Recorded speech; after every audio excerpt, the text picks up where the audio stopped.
Hey everybody, welcome back to Let's Talk. I'm your host John, and today here on the channel we're going to be talking about the 1975 Best Picture winner, One Flew Over the Cuckoo's Nest.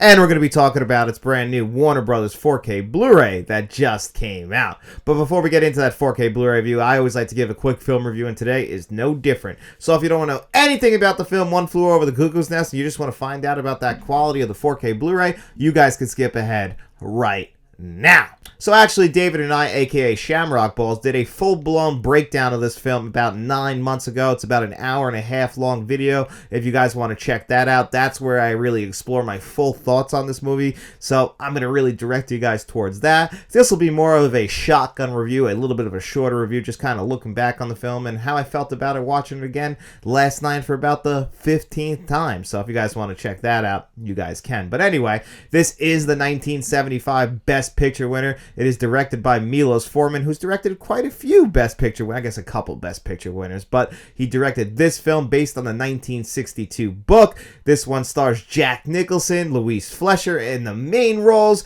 and then of course it features a really broad cast of supporting actors that would end up becoming big-time actors themselves in Christopher Lloyd, Danny DeVito, and somebody who got nominated for an Academy Award, Brad Dourif, who would become most famous for playing Chucky in the Child's Play series. But here, he plays Little Billy Bibbit, who has one of the most heartbreaking storylines in film history. You know, he's in this mental institution where Jack Nicholson comes rolling on in, fresh from prison. They've transferred him to this mental institution because they don't think he's crazy. They think he's acting crazy. So the doctors here are going to take a look at him. He gets placed on the floor with Nurse Ratched, again played by Louise Fletcher. Nurse Ratched is probably one of the biggest antagonists in film history, and R.P. McMurphy over here, played by Jack Nicholson, is probably one of the biggest heroes in film history, and he's more of an anti-hero because as time has gone on, the first time I saw this movie when I was in high school, because I saw this, like a lot of movies I realized I saw in high school, and this was a big one, and this one really did stick with me, and always one thing that fascinated me about this movie is that, you know, it beat Jaws for Best Picture, and as time has gone on, you guys know I'm not the world's biggest Jaws fan, but David, aka Shamrock Balls, is, and I've talked to him a lot about the film Jaws, and the more I've watched Jaws and watched this movie, I do feel like as far as the impact on culture, Jaws is the better film, and maybe is the better film overall, but One Flew Over the Cuckoo's Nest, I don't think it would be as known as it is today if it actually didn't win Best Picture, because, you know, this is not the kind of movie that appeals to the masses. You know, it's a movie that takes place in a mental institution, and it was, you know, filmed at a real mental institution, and we're exploring all these characters. It's really a character study. It's a morale story, like I was saying. You know, Nurse Ratched, you know, she's really the antagonist, right? As time has gone on, you know, I don't think she's as bad. Like a lot of things in life, and especially in 2025, there's not really a lot of nuance, and I think there's a lot of nuance to these two characters who are pitted against each other, R.P. McMurphy and Nurse Ratched. Well, Nurse Ratched, she's got a floor to run here, and it seems like she takes her job really seriously. I don't think she's really completely vindictive. I could just never forgive her for what she did to Billy, because what she does to Billy Bibbit and just like belittles him and breaks him down in front of everybody, like right when he just like became a man and was kind of like standing up for himself, she still had to find the weakest man in the group and belittle him in front of everybody else. I really don't appreciate that. But, you know, McMurphy's not right in all this as well. Like, from the very beginning, he's in there for statutory rape. He tries to justify it. There really is no justifying this. But then this is the guy who becomes the most popular guy on this ward and becomes the hero of this movie because he's the guy who stands up to Nurse Ratched, who's just absolutely horrible. She is the worst of the worst, and she's keeping all of these men down and belittling them, making them look weak, taking their cigarettes away, even though she has a good reason for it. Like she points out, McMurphy's running a little bit of a gambling scheme on the floor, so of course, you know, taking your cigarettes away so you don't keep losing them to him. So kind of makes sense because in a little bit of a way, especially in the early part of the film, McMurphy's also taking advantage of these weaker mind individuals like Christopher Lloyd and stuff, who I was paying attention to him especially last night, and, you know, his facial features, you know, just because I've been watching the Back to the Future movies again for the millionth time, you know, I'm paying attention to his facial features. It's just like, that's what got him the role in Back to the Future was, the things he can do with his face. He's almost got that like Jim Carrey quality to him where he can do certain things with his body and move it around and it just looks like a cartoon. It's like his superpower. Danny DeVito, of course, in here. Always loved seeing Danny DeVito in his first film role. A lot of these guys were cast because of like a casting call, I believe, in New York, because one thing that's always fascinating about this movie is that Michael Douglas produced this movie and his father, Kirk Douglas, wanted to be McMurphy, and he just got too old in the time that it took to actually make this movie. And he's like, imagine having to tell your father, like, I know this role that you really wanted to play.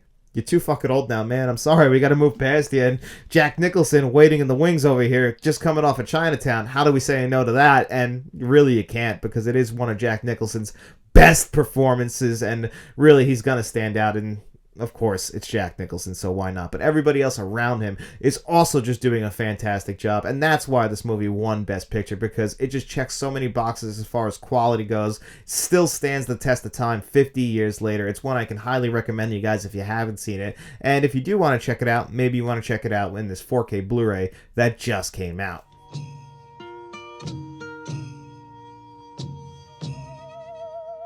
Well, here it is, the One Flew Over the Cuckoo's Nest 4K Steelbook. This did have a standard edition as well. I opted to go for the 4K Steelbook. I wasn't in love with both pieces. I thought the standard edition, I was like, the green, I'll take a pass on that, and I'll just go with the Steelbook option. At least white is a good base on this. It's a very, like, matte finishing on it. Something that they've kind of been doing a lot more on Warner Brothers, but they got, like, a semi-gloss kind of thing going on the feathers and on the cage. So, pretty nice, honestly. Not too much going on, but that's more than fine. When you come inside, it is a one-disc set. That means that's going to feature all of your special features, and just like a lot of Warner Brothers releases lately, you're going to have 2 brand new special features, interviews with a bunch of different people kind of together, looking back on One Flew Over the Cuckoo's Nest. I don't know why they separate this into 2 separate features. They were clearly filmed at the same time. You can easily edit them together. I think it's just to make it look like there's more on here. Both of them are about 12 to 13 minutes long. If they were edited together, it'd be just under a half hour.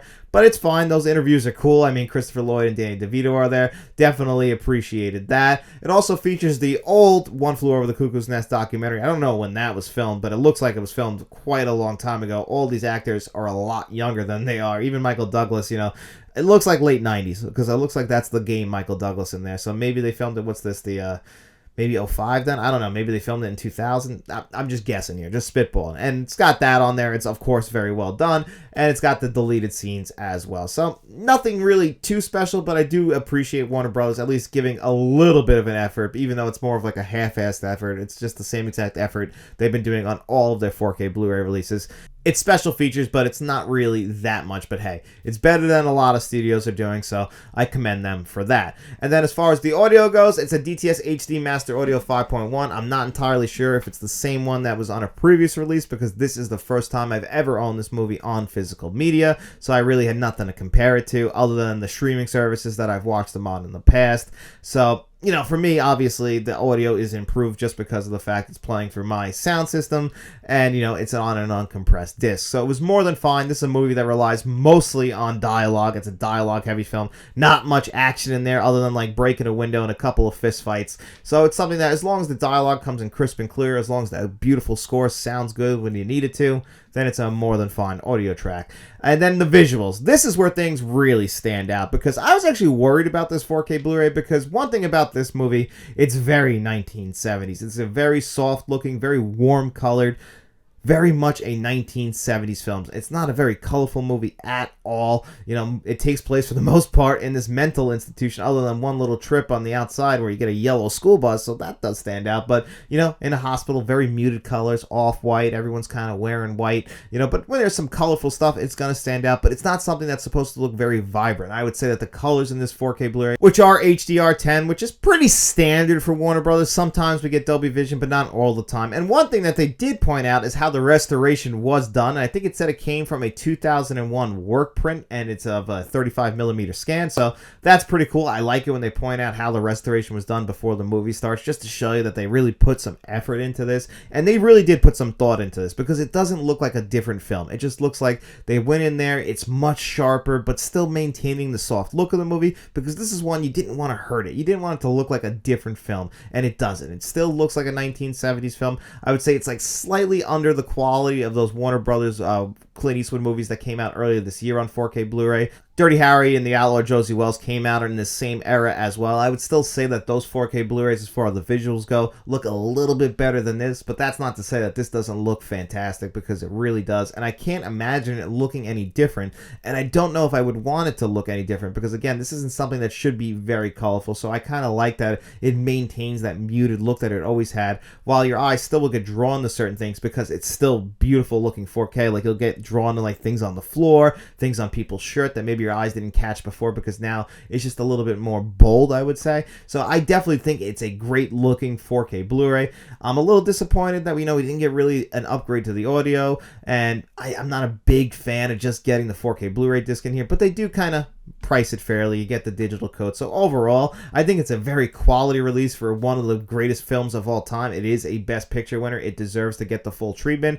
Do I think they went a little bit lazy on the extras? Yeah, of course. I think they could have done better, and a boutique label like the Criterion Collection especially would have done a better job with this. But this release is more than fine. If I was going to give this one a score of 1 to 10, I'm going to give One Flew Over the Cuckoo's Nest on 4K Blu-ray an 8.5 out of 10. But anyway, guys, that's going to do it here for me on another episode of Let's Talk. I hope you guys enjoyed this review, and if you did, don't forget to hit the like button, hit that subscribe button, share this video if you could. We also have channel memberships, guys, so if you want to become a friend of the channel, a producer for the channel like John Doe Juggalo, Harvey Scott, and Ben Rondo, you can do that, or you can even become a channel director like Kevin Kruger, Uncle V, Frank from Frank's Media and Reviews, Nicholas Head, and Stone Gasman, or you can even bump it up to the channel bankroll members like Mr. Smelly Potato. But of course, guys, if you have no money to throw my way, I don't mind at all. I just hope you guys enjoyed this video, and if you did, get out in those streets, tell your friends about us, and then we'll be seeing you around.